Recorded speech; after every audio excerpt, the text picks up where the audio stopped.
Trending at usap-usapan ngayon sa social media ang mga larawan ni Congressman Benny Abante or Pastor Benny Abante, kung saan nga ay parang hindi naman daw maganda ang kanyang pinapakita.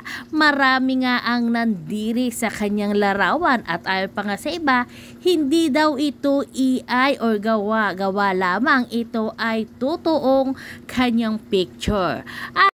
Samantala naman, kahit nga nag-lock na ng kanyang Facebook itong si Congressman Abante, nakakuha pa rin ng mga picture ang mga supporters ni Duterte at dito ay ipinakita ang mga mamahaling sasakyan at gamit at kung gaano nga kaganda ang buhay ni Congressman Abante, na kung susumahin nga hindi niya kaya gawin yon kasi nga milyon-milyon ang halaga nito. Gaya na lang nito ng Blue Submarine na Rolex na nagkakahalaga ng 2,799,000 pesos at ito yung Rolex niya na nagkakahalaga din ng mahigit 2,000,000 piso.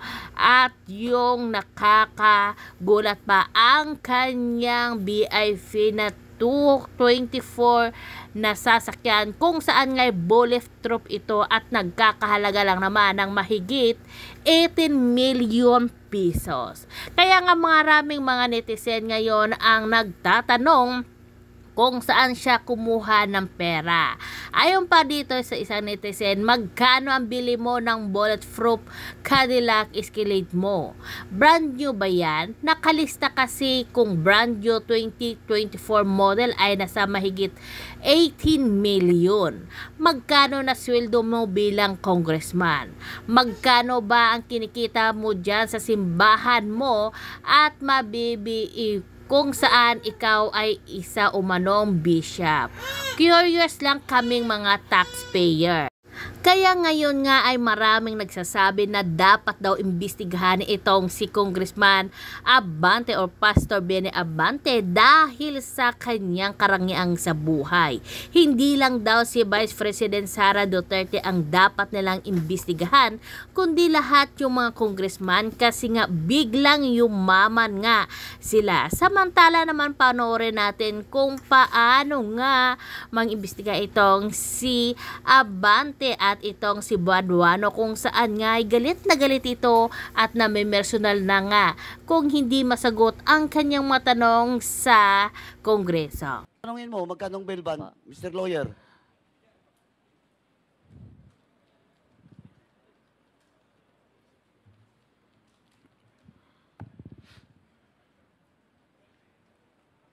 Magkano?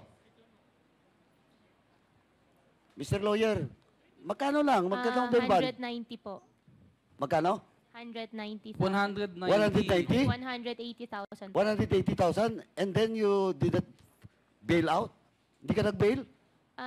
Mr. Chair, may mga ibang mga Mga ano? contempt pa rin daw pong iba, kaya Hindi. Ito. With the indulgence again of... Yes, go ahead, sir. Go ahead. Hindi. Congressman That is Paduano. a deliberate move to you.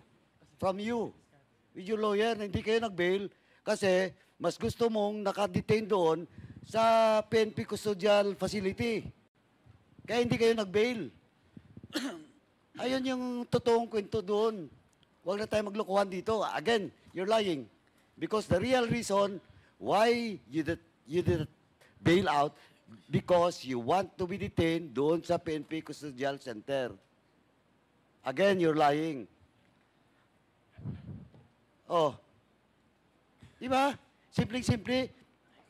Aka-alis go, billions. Tapos hindi makapag-bail ng 180,000. Oh, you're fooling this country. You're fooling the Filipino people. And with that, Mr. Chairman, with the indulgence of Kong Doming, I move to cite Alice Go in contempt in violation of our Section 11, Paragraph C. So move, Mr. Chairman. Okay, there's a motion to cite Alice Go, Aka Go Waping in contempt for violating Section 11, paragraph C of the Rules of Procedure governing inquiries in aid of legislation. And this is duly seconded. Are there any objections? Hearing none, the motion is approved. Mr. Chairman, Alice Go Akagowa Ping is cited in contempt. Mr. Chairman, my second motion will be Alice Go will be detained in the period until the committee report of this investigation will be adopted in the plenary.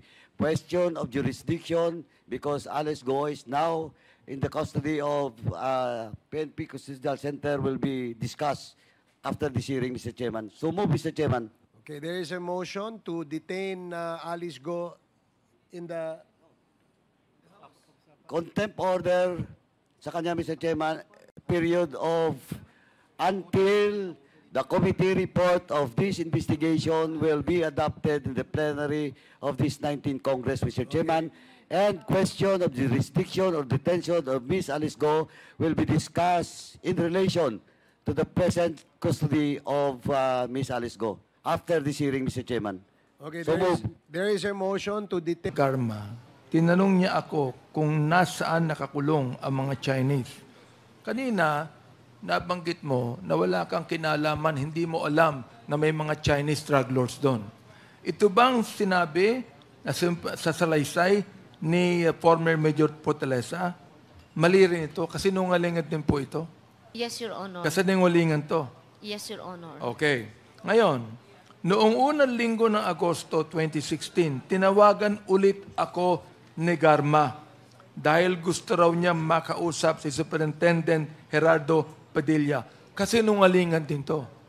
Yes, Your Honor. Okay. Ngayon, noong August 8, 2016, tumawag ulit si Garma sa akin para sabihin na nag-usap at nakita daw sila ni Padilla. So, ibig sabihin, kasi nungalingan din ito na nagkausap kayo at nakita kayo ni Padilla. Yes, Your Honor. Kasi nungalingan din yan. Yes, Your Honor. Okay. Senior Deputy Speaker kanina, no? Doon pa lang sa immigration, ipapakita mo na yung visa mo sa US eh. Bakit sa Japan kinancel? Yun ang isang tanong gusto kong itanong sa'yo. Sinabi mo kanina na cancel yung visa mo. The US